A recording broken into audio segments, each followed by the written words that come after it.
Good evening. You're now with me, Henry, for TVS Nightline, and here are the headlines for tonight.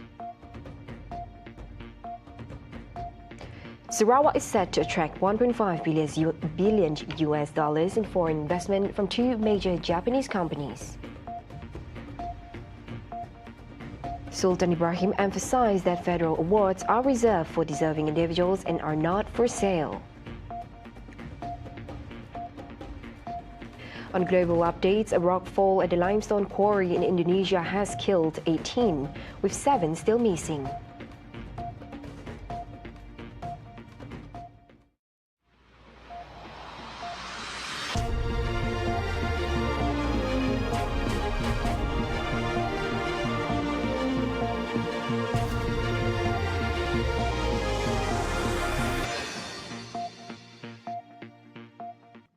Sarawak continues to strengthen its position as a hub for foreign investment, with two major Japanese companies planning to invest 1.5 billion US dollars in the state's high-tech and chemical industries.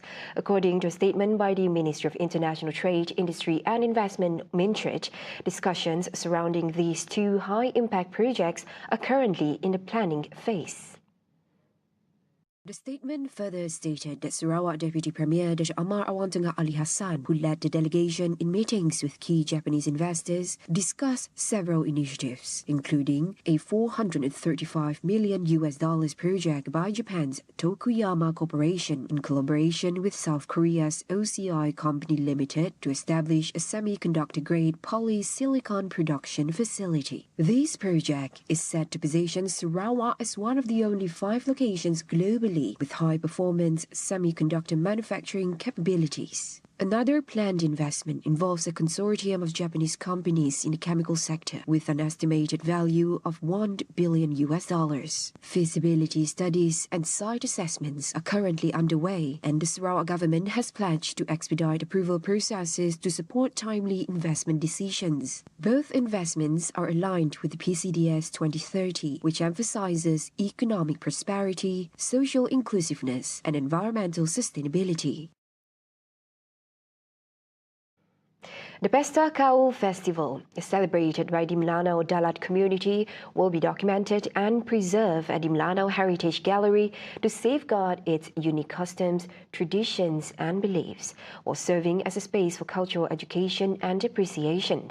According to the Minister of Women, Childhood and Community Wellbeing, Datuk Sri Fatimah Abdullah, a dedicated section will showcase the festival's history and significance, helping visitors, especially students, better understand and value this cultural heritage. Untuk di Dalat ini khususnya, kita mempunyai galeri warisan Melanau. Yang di dalam galeri warisan Melanau ini, iaitu lokasinya di Oya, ada satu section yang memang memberi fokus kepada pesta kaul.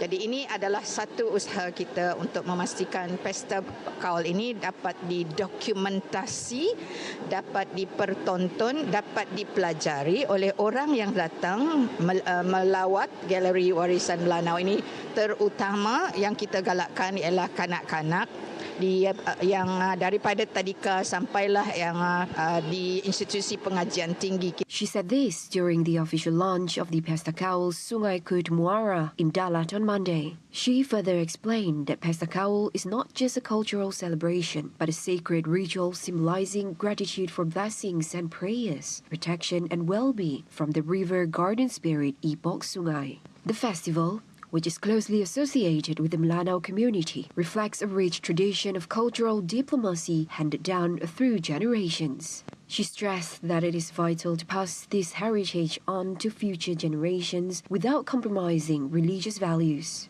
Sangat penting bagi kita memastikan pesta kaul ini dapat diturunkan kepada generasi muda dan generasi pelapis. Dengan cara ini, kelestariannya akan dapat kita pastikan.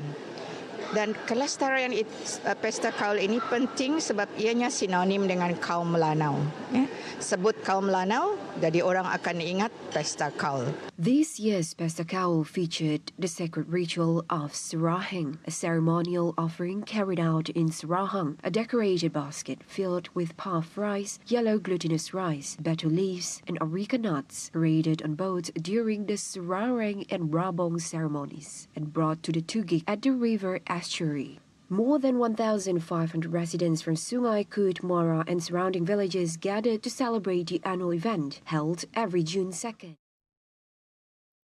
Besta Kaul is more than a celebration of Melanau customs and beliefs. It is emerging as a recognized heritage event with strong potential to become a major international cultural tourism attraction. At the same time, it plays a vital role in preserving cultural identity while drawing both local and international visitors to experience the distinct traditions of the Melanau community rarely seen elsewhere. Suasana di sini sangat meriah dan autentik yang memberikan pengalaman budaya yang tidak boleh didapati di tempat lain. Jika dipromosikan dengan betul, saya yakin ia boleh menarik lebih ramai pelancong untuk mengenali budaya Melanau dan menjana ekonomi setempat.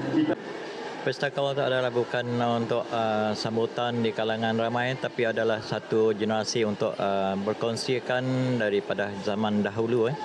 Bersama dengan zaman sekarang ni, kita kekalkan silaturahimnya untuk mengekalkan budaya warisan Melanau untuk Pesta Kaul ni. With continued support, Besta Kaul has the potential to evolve into a world-class cultural festival, elevating Sarawak and Malaysia on the map of global cultural tourism.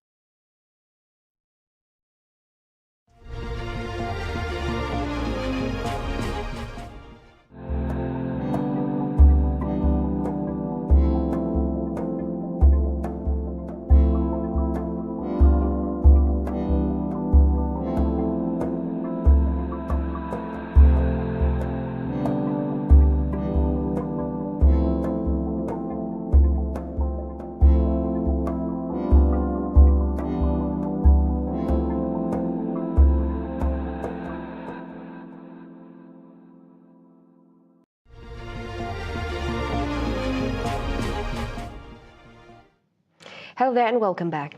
His Majesty Sultan IBRAHIM firmly stated that federal awards of orders, stars and medals are neither for sale nor subject to lobbying, but are reserved for individuals who are genuinely deserving and have served the government and the nation.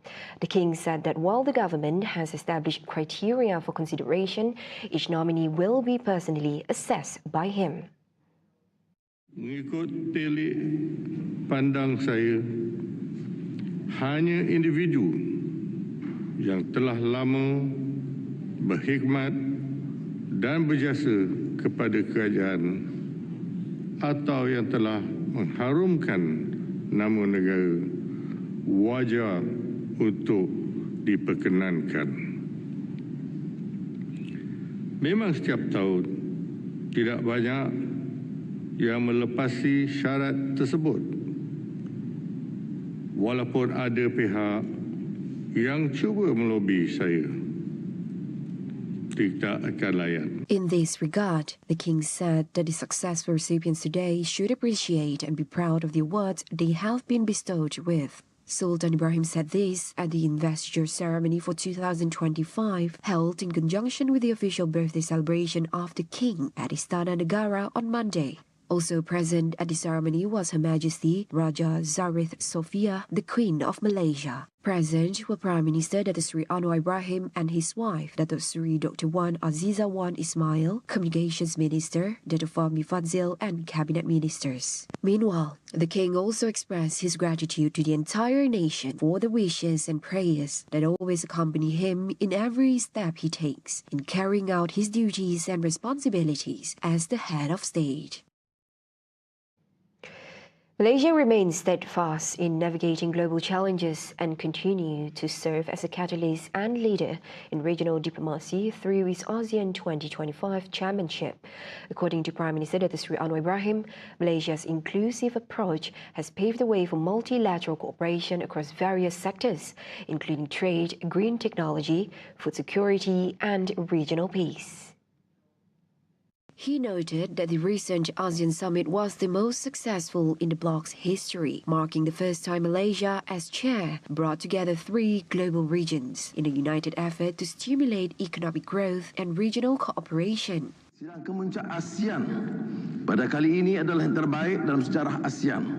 Tatkala buat julung kalinya, Malaysia sebagai pengurusi berjaya mempertemukan 3 benua gergasi, yakni negara-negara Teluk atau Majlis Keselamatan Teluk GCC, China dan ASEAN dalam usaha dan upaya kita menjamin kelangsungan tamadun dan menyemarak ekonomi rakyat dan negara, selain merapat hubungan antara negara dalam pelbagai bidang yang punya kepentingan bersama. He also stated that both the recent summit and the Langkawi International Maritime and Aerospace Exhibition Lima 25 reflect Malaysia's collaborative approach toward achieving its national vision. Anwar reiterated that the government remains focused on economic growth, raising income levels, creating job opportunities, and national development. A key initiative is the Visit Malaysia Year 2026 campaign, which is more than a tourism agenda. It also represents the nation's pride in its heritage and culture. However,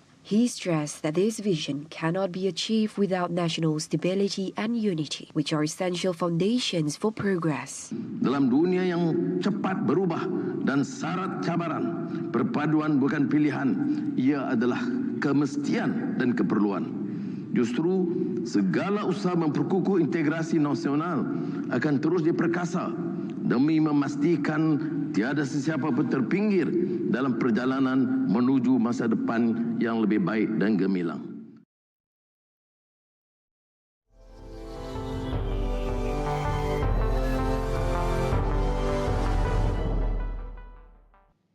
The death toll from a rockfall at the limestone quarry on Indonesia's Java Island has risen to 18, with 7 others still missing and feared dead.